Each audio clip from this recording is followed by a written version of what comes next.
भारत आणि दक्षिण कोरिया यांच्यामध्ये मैत्री पर्वाची एक नवी सुरुवात झाली आहे.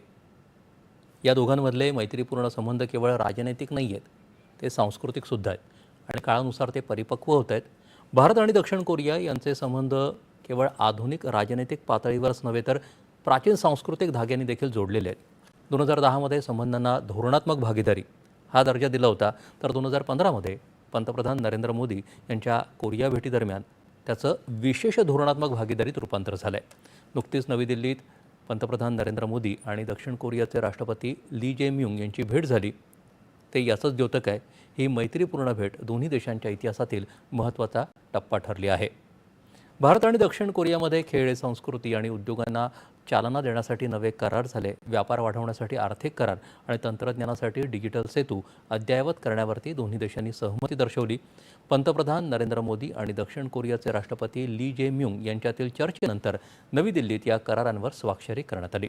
20 एप्रिल 2026ला दक्षिण कोरिया प्रजासत्ताकाचे राष्ट्राध्यक्ष ली जे म्युंग भारत भेटीवरती आले. पंतप्रधान नरेंद्र मोदी आणि म्युंग यांच्या दरम्यानमध्ये भेट झाली. दोन्ही नेत्यांनी जहाज बांधणी, नौवहन तसंच सागरी मालवाहतूक या क्षेत्रातील भागीदारीसाठी परस्पर लाभदायक सहकार्याबाबत आपापल्या विचारांची फलदायी आणि सखोल देवाणघेवाण केली. भारत आणि रिपब्लिक ऑफ कोरिया हे समृद्ध सागरी परंपरा असलेले देश आहेत. सागरी उद्योगांच्या क्षेत्रात विस्तृत समान रुची आणि पूरक सामर्थ्य ते सामायिक करतात.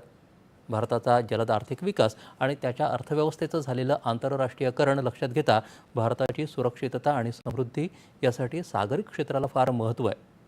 सागरी अमृतकाल 2047 अंतर्गत भारताच्या सागरी महत्त्वाकांक्षांनी आघाडीच्या जहाज बांधणी आणि सागरी क्षमता असलेल्या आरोके या एका मित्रराष्ट्रासह दीर्घकालीन सहकार्याच्या लक्षणीय संधी निर्माण केल्या आहेत.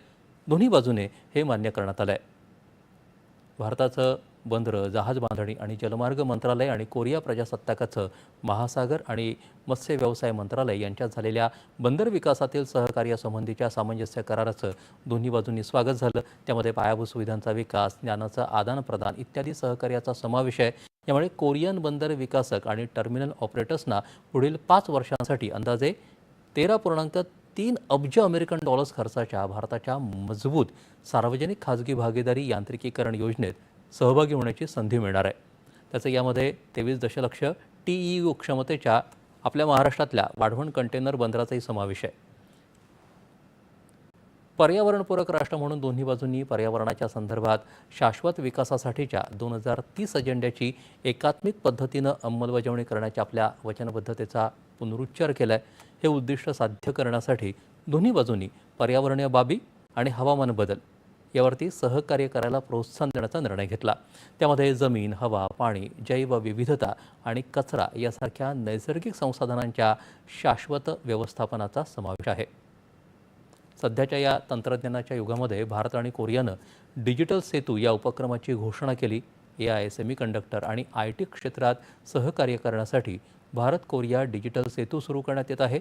चिप्स बनवण्यापासून ते भव्य जहाजांच्या निर्मितीपर्यंत आणि प्रतिभेपासून ते तंत्रज्ञानापर्यंत सर्वच क्षेत्रात ही माहिती विस्तारणार आहे.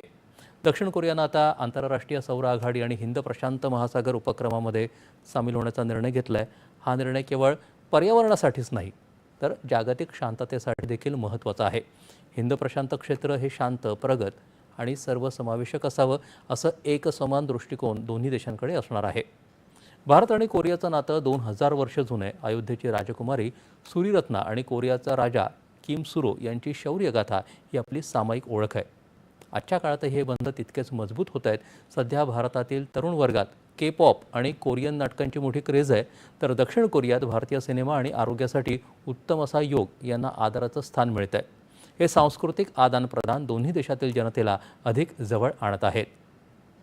आता जर आपण जगातली सध्याची अस्थिर स्थिती पाहिली तर भारत आणि कोरिया यांची ही भेट महत्त्वाची आहे. विशेषतः मध्य पूर्वेतील घडामोडींवरती दोन्ही देशांनी चर्चा केली आहे आणि तिथे शांतता प्रस्थापित होणं हे आपल्या संपूर्ण जागतिक अर्थव्यवस्थेसाठी आवश्यक आहे असं त्यांनी म्हटलं आहे.